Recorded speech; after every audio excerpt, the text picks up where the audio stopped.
I'm Chad Douglas. Our parent company, Sinclair Broadcasting, and KHQA continue to work for you, keeping you informed on complex political issues facing our nation.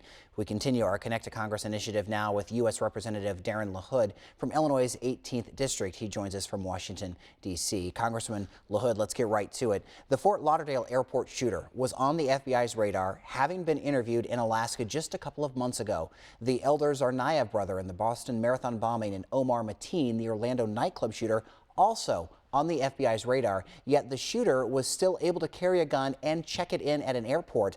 So my question is the FBI being aggressive enough at investigating potential threats, given that some have slipped through the cracks, and should he have been able to check a gun and ammunition with his background?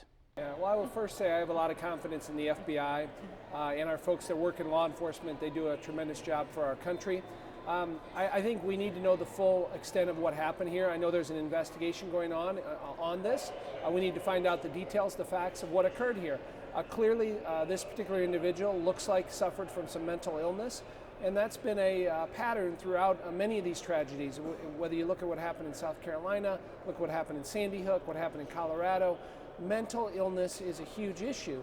And if that ends up being the case here, it becomes even more paramount that we pass the bill in the Senate that we passed in the House last year that I supported. Congressman Murphy of Pennsylvania sponsored that bill. I was a co-sponsor to look at how we change the mental illness help that people need in this country. Really what this bill will do is takes 21 agencies that oversee mental illness and condenses that down. We need to put a focus on mental illness. If we get people the help they need at the local level, that helps with many of these things. If people can get the proper treatment, mental illness is something we need to focus on. I'm going to continue to support that. But getting back to your original question, I think we need to find out the full conclusion here before we make decisions on how to move forward. This week, Iranian boats got close to a U.S. Navy destroyer in the Strait of Hormuz, which prompted the ship to fire warning shots. North Korea has indicated that it would begin ramping up its missile program. Are these latest provocative actions just par for the course of testing a new incoming U.S. president? And how should the new administration and Congress work together to deal with those threats? Well, particularly when we talk about Iran and North Korea, I think we have to take them for what they are. They are countries that are adversarial to the United States. As President George W. Bush talked about, the axis of evil. Nothing has changed when it comes to North Korea or Iran and how they want to harm the United States. They've continued to engage in patterns of wanting to do that, continue to rattle their sabers and to engage the United States. We need to take them very, very seriously. I have a lot of confidence in the national security team, the defense team that President-elect Trump and Vice President Pence are bringing in. General Mattis is an excellent choice, I think universally agreed upon by Republicans and Democrats. The National Security Advisor, Mike Flynn, was an unbelievable intelligence officer in our armed services. Look at Mike Pompeo, who used to serve in the House, that's coming in as CIA Director. I think there's a great team being put together. The Homeland Security, General Kelly. These are quality people. So I think, again, it raises the awareness for the new administration. We have to take North Korea and Iran very seriously and remember that they're out to harm the United States, and always keep that in mind. Well, do you plan to attend President-elect Donald Trump's inauguration, and what would you like to see and hear from President-elect Trump and others at that event? Yeah, I will be at the inauguration. I'll be honored to be there representing the 18th District of Illinois. I'm also proud that we have a lot of constituents from our district that are coming out to D.C. for the first time to see this historic event.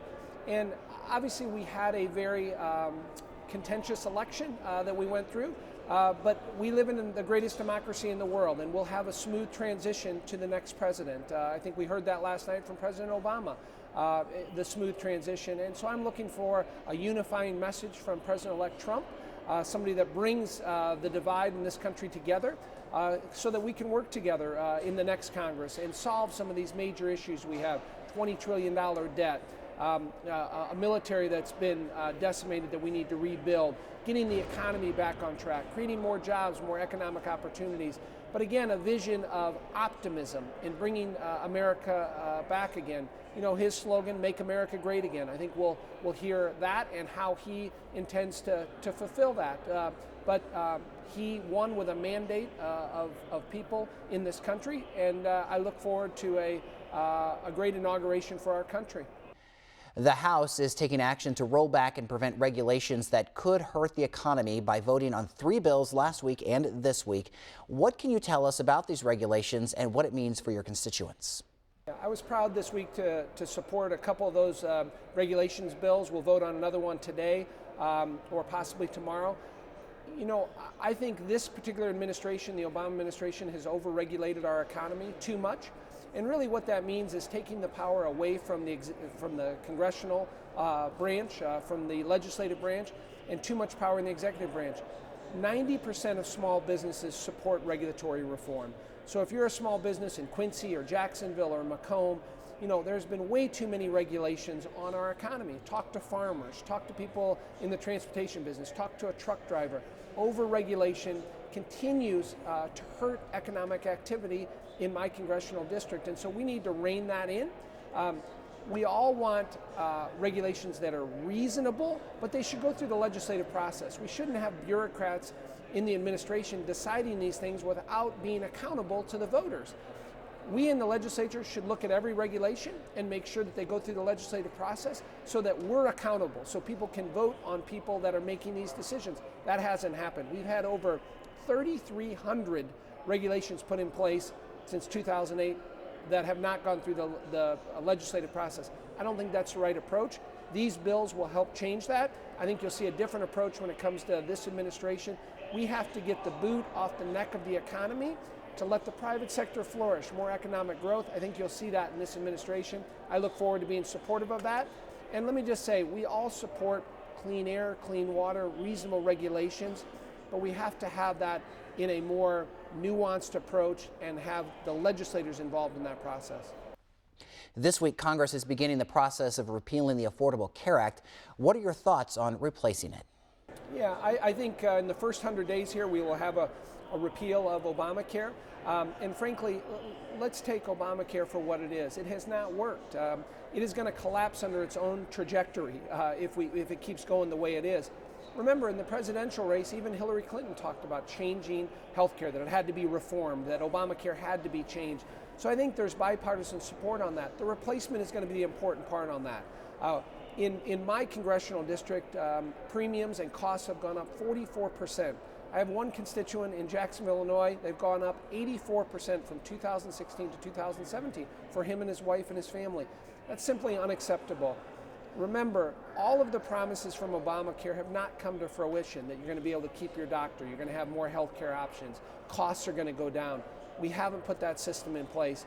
Premiums are way, way too high. Deductibles are too high. So we have to change that. So the responsibility is now in the Congress, working with the new administration to do that. I think what you'll see in the replacement is a more market-based idea, getting the federal government out of the system and being able to go across state lines for insurance.